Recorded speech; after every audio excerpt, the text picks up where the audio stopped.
Recent గా మనకు వచ్చిన కామెంట్, క్రొత్త నిబంధనలో 4 సువార్తలు ఉన్నాయి. ఈ 4 సువార్తలు కూడా యేసుక్రీస్తు వారి యొక్క జీవిత చరిత్రనే తెలియజేస్తున్నాయి. అలాంటప్పుడు 4 సువార్తలు ఎందుకు?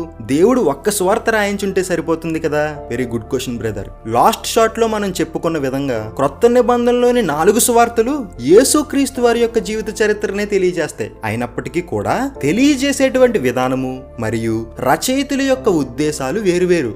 మత్తయి గారు యూదులను దృష్టిలో పెట్టుకొని మనం ఎదురు చూస్తున్నటువంటి మెస్సయి పుట్టాడని, ఆయనే యేసు క్రీస్తని తెలియజేస్తుంటారు. మార్కు గారు వచ్చిన మెస్సయి దేవుని కుమారుడని, ఆయన పరిచర్య చేయడానికే వచ్చాడు తప్ప పరిచర్య చేయించుకోవడానికి రాలేదని తెలియజేస్తుంటారు. లూకా గారు యేసు యూదులకే కాదు భూజనులందరికీ కూడా రక్షకుడని తెలియజేస్తుంటారు. యోహాను గారు యేసు దేవుని కుమారుడైన క్రీస్తు అని అందరూ నమ్మాలనే ఉద్దేశంతో యోహాను సువార్త రాస్తారు. దీనిపైన పూర్తి వివరణ మీకు కావాలనుకుంటే 4 గాస్పెల్స్